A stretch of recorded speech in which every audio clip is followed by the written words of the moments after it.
can see you. Look at you. Is that all right? Oh, look at it. So, How's things, mate? You right? Technical issues. Mate, what do you mean? You said it was old school. You should know about Skype. Well, I do. I sort of thought I did, and I had it on the laptop. And then when I went to use it this morning, it just sort of messed up me a little bit. And then I had to go onto the iPad, and the kids had been using it yesterday. There was no battery in it. There was no battery in earphones. So we were dodging around a bit, but we got there. First world problems, technically. Absolutely. How's things though with you, mate? So you're on lockdown as well? Yeah, we're locked down. The kids are at home. My wife's a primary school teacher, which helps because all three are at school. So the eldest, he's in primary 6, which is second last year of primary school. So it's quite an important year. He'll hopefully do his transfer into the secondary school system next November. So the sort of tail end of this year is really important for him. So it's been tough for him. And then my youngest lad, he's just started primary school. So it's quite an important developmental stage for him too. So look, it's been great that Jodie taught in the school, and so she knows, and she's got them in a bit of a routine, try to keep it as normal as possible for them. They mix a bit of numeracy, literacy with sort of having a bit of fun as well, and I'm being asked to stay out of the way. That was going to be my question. What's your part of the bargain then, just to stay out of the way like mine? Well, I take them for World Around Us, which actually, luckily, all three of their topics is about sort of young animals, planting. So we've built a raised flower bed, we've planted some vegetables, there's some fruit to plant as well, and then we're calving cows at the minute at home, so I'll take them occasionally across to the fields just behind our house here, and we go for a bit of a walk through and see the calves and that sort of thing. So, but I'm by and large sort of this to-do list that I've been putting in the back burner for the guts of 10 years now is finally getting attacked. And also with my dad is 67, and my brother and sister have come home from London to isolate at home. So my other brother Simon, who's on the farm, and I both decided that it was best that if Dad stayed well clear. So he gets first thing in the morning, he has a bit of a walk around the cattle when nobody's around, and last thing at night. But so I'm having to do all the grunt work with the cattle while Simon's doing what he normally does around the farm with the crops. I suppose, mate, you are fairly lucky then. You could be, London. I spoke to Ian McKinley. He was holed up in a flat in Italy as well. So trying to draw some positives out of, having a bit of space. We're the same. We've got a bit of space here as well. But, I mean, we're now into week 3 because I mentioned it before when I spoke to some of the lads on here before that we've got twins that are 2 and a couple of times their temperature was high. So we just had to go under the government rules or whatever and straight into self-isolation. So we're into week 3 now here, and we've even got a bit of cabin fever. Do you know what I mean? And we've got space, so I can't even bear to think what other people are going through in apartments and stuff. But just tell me, Rory, so you're in Northern Ireland. I spoke to you before about I lived in Northern Ireland. My sister was born in Antrim and stuff like that. So are you adhering to the UK laws and rules or the Irish set? I know there obviously are separate entities, but Ireland, as in Dublin and Southern Ireland, went into lockdown fairly early. Have you been following their guidelines or UK? Yeah, we're UK. So we're obviously with Stormont and the executive in Northern Ireland. They can pass some of their own governance a little bit, but by and large we're with the UK. So we fell in line with the UK for the schools. So our schools didn't go off until they're out now. It's nearly 2 weeks. It'll be 2 weeks on Friday. In terms of all the key workers and all of that sort of stuff. So I think Ireland they've now gone into almost complete lockdown, whereas we're still in that UK guidelines of those key workers can get out. You can get out for your exercise and all those bits and pieces. So yeah, look, we're in the UK. We're following. Jodie and the kids haven't really left the house in the last really since school finished. So they've just been like we are lucky here. I live on. A few years ago, I made a decision to move out of Belfast when I was still playing to get out into the countryside that I'm used to. So we built a house and we have a few acres around us and there's plenty to do for the kids. So, I think the reality of what's going on around you is really scary, but there is a small bit of it is quite nice. You know what it's like when you're playing and when you're recently retired, you have so much to do that you don't get the real quality time with the family. So look, we're trying to get the positives, that there are from it. There are obviously so many negatives, but it's nice for us to actually spend a little bit of time where we're not being pulled left, right, and centre and have to be here and have to be there. Yeah, 100%, mate. Well, we'll talk a little bit about your retirement because I was in the changing rooms with you as a bit of a super fan for your last game playing for the Barbarians. Have you had a little bit of time to reflect? I know you've been busy on the farm, like you've just said, and naturally, when we retire, you are busy doing different things and trying your hand at, media, the commercial side of stuff, coaching, if lads want to go into that. But I know you've brought out your book as well. We'll maybe touch on that as well. But have you had a little bit of time to sit back and reflect on with the World Cup and the Barbars and your career? It was really, when that Barbarians tour finished, it was just, I felt like I was just going everywhere. I had to go to, I was away in Saudi Arabia at the boxing. I was sort of pulled a bit of left, right, and centre to do things, and didn't really had a little bit of time off over Christmas, but didn't really get much time to reflect. But actually, the last little bit when I've been out doing bits and pieces of work in the garden and what have you, it's been quite nice to think back and reflect. And it's this time now when everyone on social media is putting up sort of throwbacks to sporting events. And I had somebody text me the other day to say that the Ireland Australia World Cup game from 2011 was on, so I sort of flicked on to one of the sports channels and watched that, and those little bits and those little look backs, it makes you miss it, obviously, but it makes you so lucky that you were involved in them. But I've had certainly a little bit more time now to reflect on it, and like I say, probably miss it a bit more now that I've slowed down. I'm not going to events all the time, and I'm a different sort of busy and a lot more time on your own. Your events seem very different to the ones that I was going to when I retired. So you mentioned Saudi Arabia there. Apparently you're on a private plane, weren't you, with Sheikh Mohammed to go and watch the Anthony Joshua fight. Is that right or not? No, don't listen to what Katie tells you. I'm pretty sure that probably came from his mouth. Yeah. We were really lucky that a good friend that I went to university with, he does a bit of work over there, and he invited me over, and we spent a few days with his really good friends, guys he went to school with and guys that he's met through work, and they looked after us really well. It's probably a country that I wasn't sure about going to, and I wondered whether the Joshua fight being there, with it being so historic, it would maybe in generations to come, would it be like the Rumble in the Jungle, or would it be something like that. The fight probably didn't really live up to that, but just to go, and I think that the way we were looked after there, the generosity of the families there, and how they fed us and looked after us and really treated us really well, it sort of probably opened my eyes a little bit to the country, which I know gets a bad rep.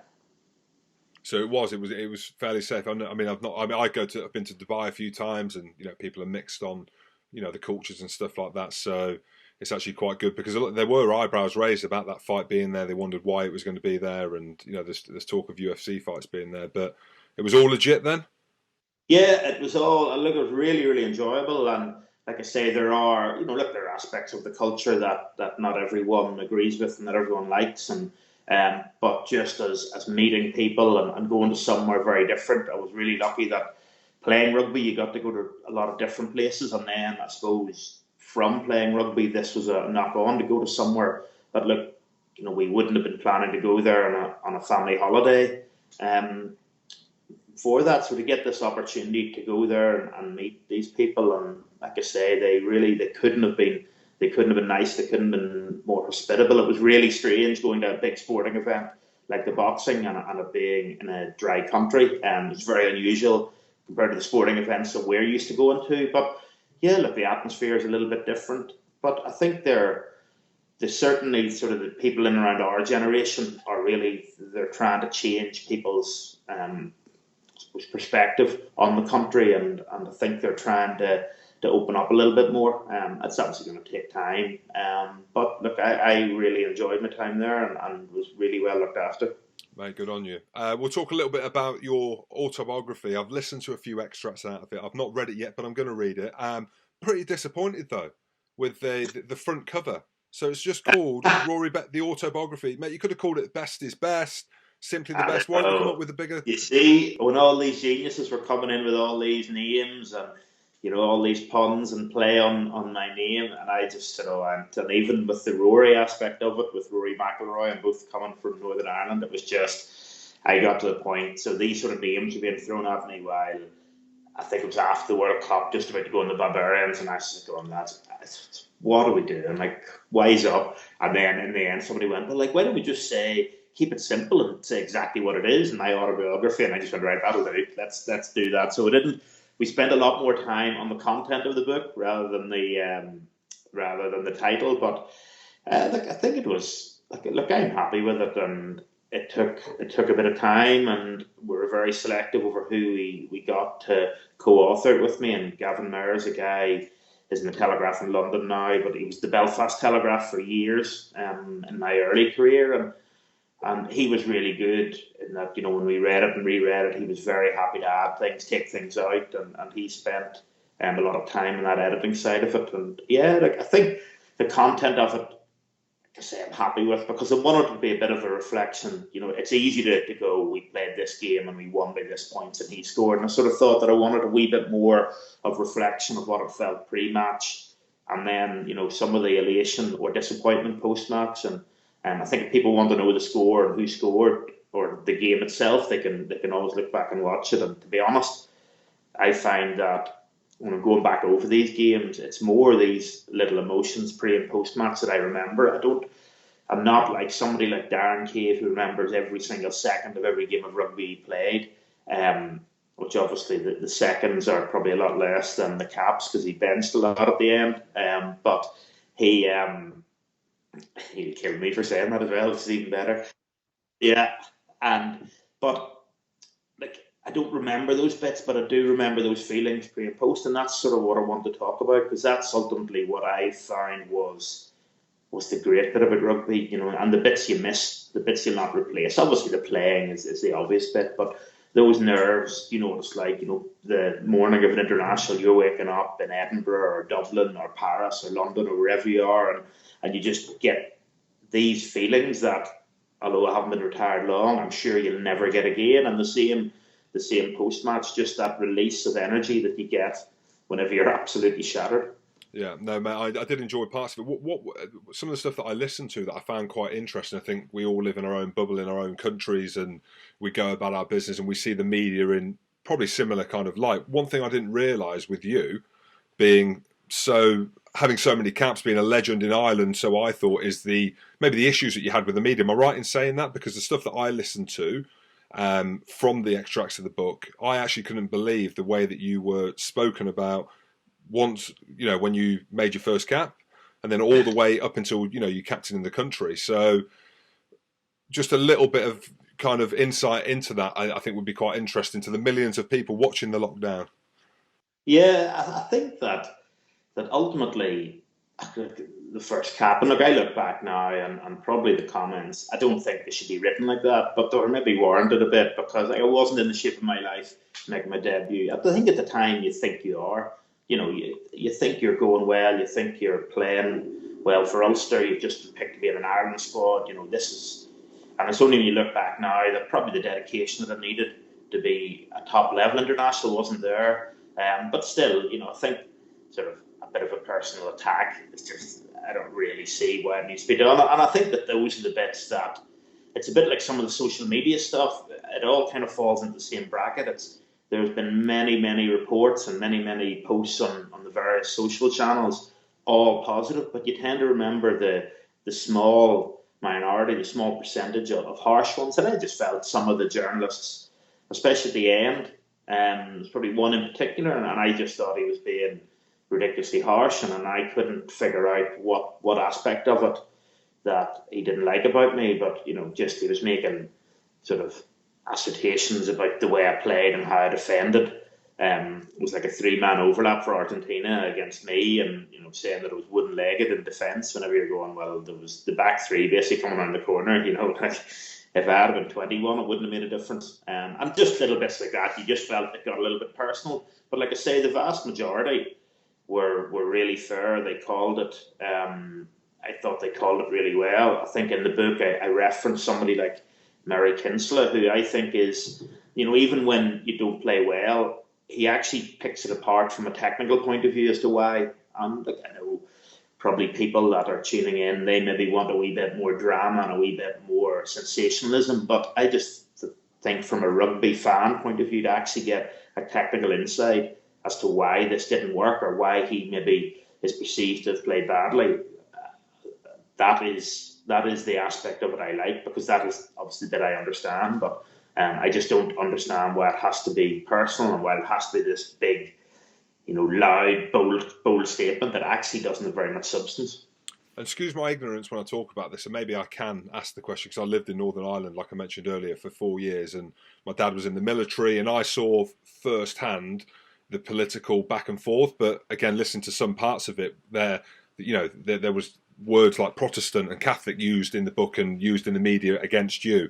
Do you think there is an element of that? I don't even know what you call it when someone's against you. And I think what I want to ask is the media, when you play for Ireland, is it split between Northern Ireland and Southern Ireland, or are they all on the same page when they view a game and when they publish something about it?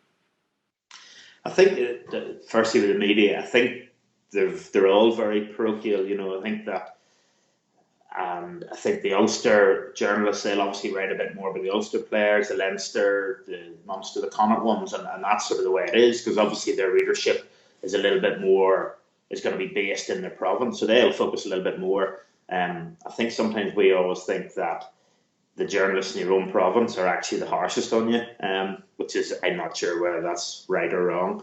In terms of the sectarian side of it, look, there's always been a lot coming through the years where, especially from Ulster, where there's Ulster fans and the Ulster public and some of the Ulster players, they feel that they've been hard done by, and if they weren't from Ulster, they would be getting picked. But like for me, it was always more that we didn't perform consistently as well as we should. We look at the Ulster teams we've had over the years, when we actually had quality teams, like in around that early 2010, so 11, 12, 13, we had some really, really strong sides in, and we actually had decent representation in our team, in the Irish squad. Whereas whenever you're struggling, it's hard to argue to get in. I think the easy thing to point at is that, you're from Ulster. If you were from Leinster or Munster, you'd be getting picked, which I think frustrated me a little bit, because like I was from Ulster and was getting picked for 14 years, sometimes in the bench, sometimes starting.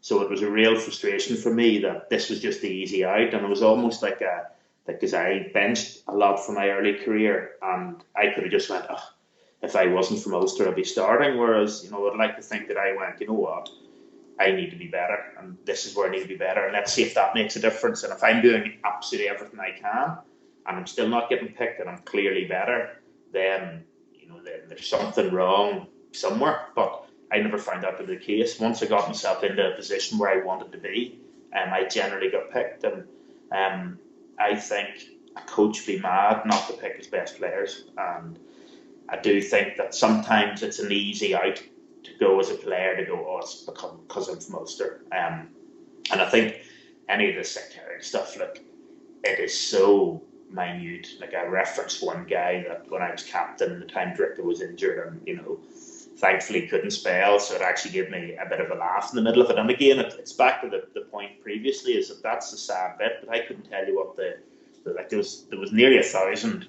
positive tweets, and I couldn't tell you what any of them said word for word. Whereas this is almost word for word what he said, but like, that is really, really rare. You get the odd one after the games, because you're cheering. The national anthem seemed to spark this real divide in the Irish public, certainly in the minority that want to bash you on social media, because like, ultimately we're representing Ireland, and Ireland is unique because it's both north and south. Even though we've just said that we are part of the UK jurisdiction in terms of this coronavirus.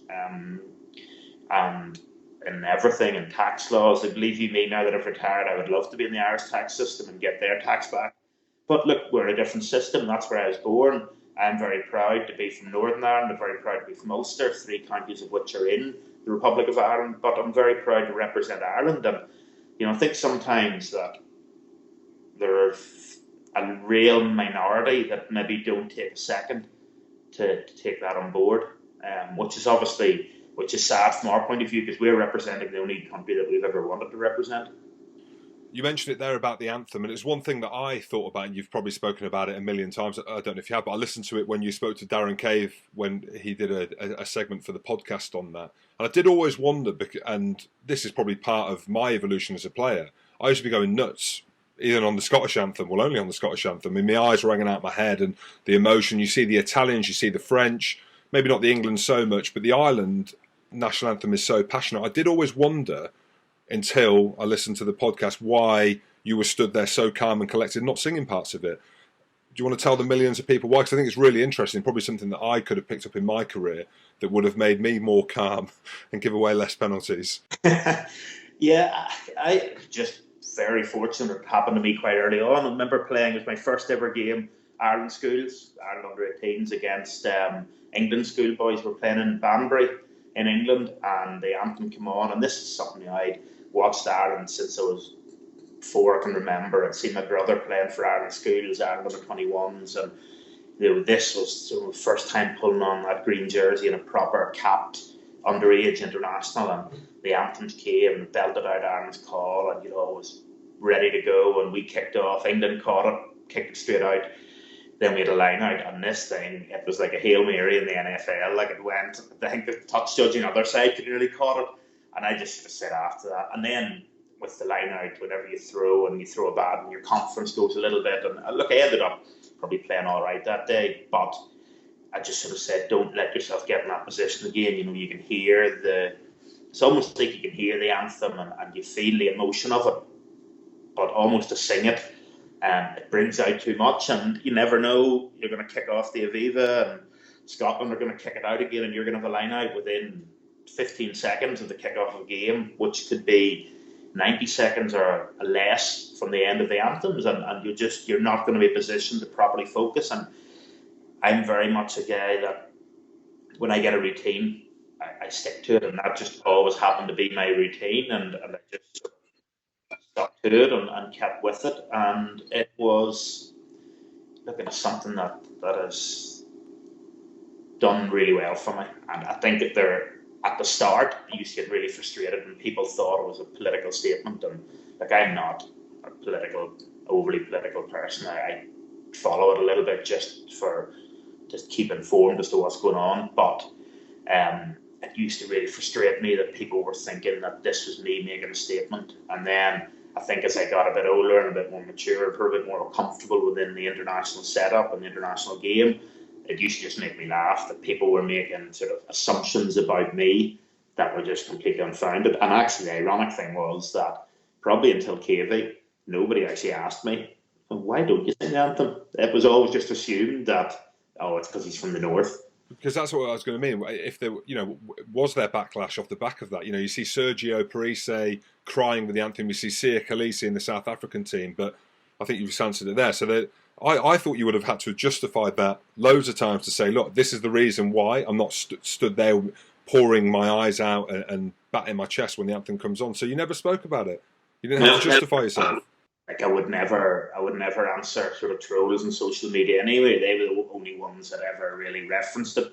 The press, the media never really asked me. I think it was almost like when you're dealing with the Irish team and you're dealing with maybe a player from Northern Ireland, it's almost like potentially a bit of a political hot potato that no one wanted to go near. But I was never asked about it. And then I'd be stubborn enough. There was times when it was becoming, people, maybe a few more people on social media, and then that nearly made me more adamant that I wasn't going to tell anyone unless somebody actually came out and asked me. And, these people that batter you on social media, they ain't going to stop you in the street and ask you face to face. And Rory, when you look back on your Ireland career, and there were some amazing things that happened, obviously beating New Zealand, Grand Slam, and a load of really good things, and it's sometimes difficult, isn't it, to look back on your career when the disappointment of the World Cup, and you've come out there and said it was disappointing, the way that Joe Schmidt ended his time at Ireland. But when you look back on your Ireland career, how do you look on it? Yeah, I think you're right. When we first came back from the World Cup, I remember bringing the kids into school, and you almost had your head down, kind of a little bit embarrassed. And it takes people in the street to stop you and say how proud they are of you, to really to shake you out of it a bit. Your family and friends are going to do that, but sort of they're really too close to you. And it's almost like every kind of day, week, month that goes by, you widen a little bit and you take in a little bit more of what you did. And I think like this time of reflection now that we've been in sort of in isolation has been good, because Ben has read my book as well, my eldest son, and he's quizzed me a little bit about remember this game, because he was at nearly every one of them since he was born, and we were able to chat about them and talk about the New Zealand games, and even going back to watching that World Cup game 2011 was just incredible. Then the same guy, Dan Stray, and he texted me to say that the England game the first England game at Croke Park is on Saturday night. There's the Grand Slam and Twickenham's on Saturday night as well. And I'm not saying I'm going to watch these, but they're just little bits that sort of, even him texted me to say this game's on. It's just a bit of a reminder of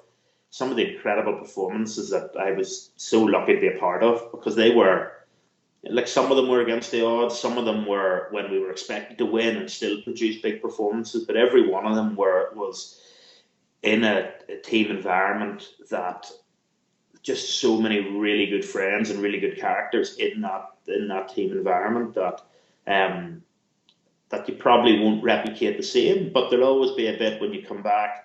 In a few years, I'm sure there'll be reunions. Maybe some of them will be unofficial, and you'll have a beer and you'll chat about the moments before the game, or do you remember such and such did this, going to a game. There was always something mad going on at the back of the bus with Cian Healy. He could be listening to anything. He could be doing yoga. He could be doing absolutely anything. And after the game, you'd have Pete coming up and goes, "You'd never guess what Church did today," and just little bits like that. There would be.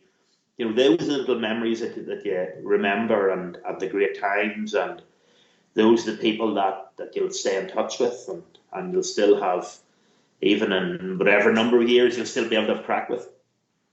100%, mate. And just a few lines on this Ireland team now, and it's quite funny actually, because I hadn't listened or read it to any parts of your book, and also I didn't know about the media hysteria around you and people questioning your worth in the team.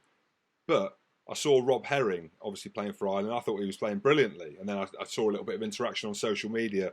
And the amount of people were being like, wow, big boots to fill with Rory Best. He's nowhere near as good as Rory Best. His throw-in's awful. I actually thought he played really well in the games that he did. It just shows you, doesn't it? But when you look at now, the Ireland team and the pressure that they're naturally going to be under because of how good you've been over years gone by, where do you see this team going forward? Johnny Sexton being captain, and obviously the Six Nations has been halted now, and whether or not that comes back. But what's the expectation of this team going forward?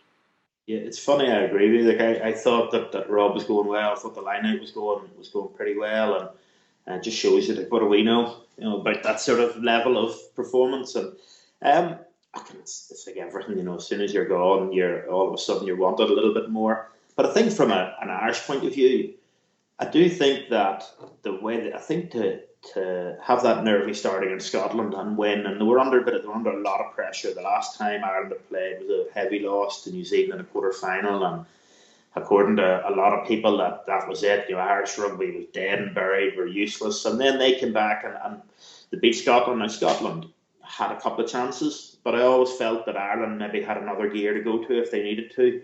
And then I think that performance against Wales was really, really good. And what happened was then everyone went, we're back, no one can beat us again. And Twickenham is a really, really difficult place to go and win. It's a difficult place to go and perform. And I think probably the Grand Slam game in 19, probably, or in 18, probably fooled a few people to go, oh, well, sure, we absolutely now wasn't as reflected in the scoreboard, but we basically smashed them in that game.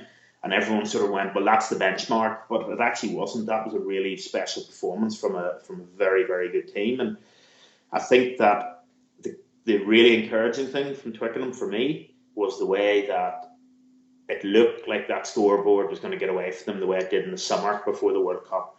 And the bench came on, and the boys just rolled up their sleeves and almost said, look, we're being outgunned a little bit here, but we are not going to give up, and they fought back. And I said jokingly at the end of the game, and some of the corporate stuff was doing that, oh, we just ran out of time. But it is one of those games where you never know if they'd another few minutes and got another and got within a score. I'm not saying they deserve to win, but that's the sort of team camaraderie and togetherness that you can't really, you'll either have or you don't. And it comes from the way the coaches interact with the players interact with each other, the leaders and Johnny. And they had that, and that is encouraging. And I think it's just going to take a bit of time. I have a bit of a feeling that rugby from the end of 2018 through to sort of now changed a little bit and became a little bit less about the set piece, the aerial domination, and defence, and a wee bit more about who can be the best on structure, who can make the best out of turnovers, phase play, and almost get structure and organisation when there is none. And I think Ireland were just a little bit slow to get onto that wave, whereas we had been so good when the game was about the set piece and aerial and defence. And I think that Andy Farrell is going to bring that in. I think it suits Johnny the way he plays, but Leinster play that way. But it's going to the other three provinces are also, and I'm not talking about major catch up. It's just little bits, but small percentages. And look, I think they'll get there. The break. It's probably a bit frustrating for them because they could have maybe done with a hit out in Dublin against Italy, and I think that even before the Scotland game, I thought that Ireland would take France in Paris because I just thought no one had got ahead of France, no one had put pressure on this young side until Scotland did it, and they then they looked a little bit vulnerable, which I know they can be. But look, I would be optimistic for Ireland. They've too many good players, they've too many good coaches in there to be anything other than really, really strong contenders in the Six Nations. And then lastly, Johnny Sexton's appointment as captain. Were you surprised? Not because of the quality of player, more because he's been injured over the last year, really. World Player of the Year, world-class player, as you'll know, more than anyone. But was a surprise that, Andy Farrell picked him as captain? I think it came down to three, probably, for me, and it was Pete O'Mahony, it was James Ryan or Johnny, and I think it depended what Andy wanted. If he wanted to really pitch long term and go in the next World Cup and beyond, then James is obviously, but he's so inexperienced and hadn't captained at senior level really before. And Pete was obviously the guy who's going to get the emotion out of you, but Johnny controls the game so well, and he is going to be your fulcrum no matter whether he's captain or not. And I know that from chatting to Johnny before that captaining Ireland means more to him than anything in the world, and I would say that he wants to do it. And whenever one of the best players in the world and one of your best players, one of your key players wants to captain the side, and he's captaining the Leinster side, I think that you let him do it, because I do think that people are very quick to point back to his previous flaws as captain, the one that everyone points at is that Munster game in Thomond Park. But when you actually look at, people make mistakes, and especially when you're captaining, whenever you're a reasonably new captain, no matter how much of a leader you've been in the squads before that, it is a learning experience, it's a learning curve. And I think from that Munster game, he hasn't put really a foot wrong for Leinster. I think one of the things he is a big character, and he is world renowned, and that is something that referees, I don't want to use the word fear, but that is something that referees have to respect. And they know as well as we do that they're on TV, that they're under the microphone, and when somebody like Johnny talks to them, they have to listen. And I think he's got a lot better. And I think from an Irish point of view, the fact that he is so passionate about doing it can only be a good thing. And from a sheer captaincy point of view, there was a moment in the Wales game where we wanted Ramon Poit to look at the last pass whenever Wales scored, and he didn't. He went to the wrong pass, and there's a wee bit of, as you do as captain, you get a bit frustrated that they weren't listening to you. But then Ireland scored pretty quickly after that, and when they're waiting for the tea to come on, Johnny's taking a drink and putting the tea down. There's only him and the ref, and he actually said a quiet word to Poit there. So I was listening on the ref mic, which I had never done before, and just heard Johnny almost kind of go, and listen, sorry, I just wanted you to look at the last pass, not the second last pass, and it was just a bit of a misunderstanding. And And in fairness to Paddy, went, yes, no problem, Johnny. I'm sorry. We were getting the word on this, and we'll try to keep that channel better or something like that. And I just thought, like, there's a moment that very few other captains in the world get, where it's just him and the ref. In the middle of the pitch, there is nobody around them. Alan Wynne-Jones couldn't come careering out. Not even Alan Wynne-Jones could come careering out there to sort of get his say in. And I think that those are the positives. I think we should look at the positives of what Johnny brings. That's class. Rory, cheers, mate. Thanks for joining me on the lockdown. You get it? The lockdown? Because we're locked down? I get it, yeah. Yeah, of course. Mate, I appreciate that. I appreciate your time, mate. And good luck with the autobiography. I'm going to read it all now. Is it going to be an audible version or not?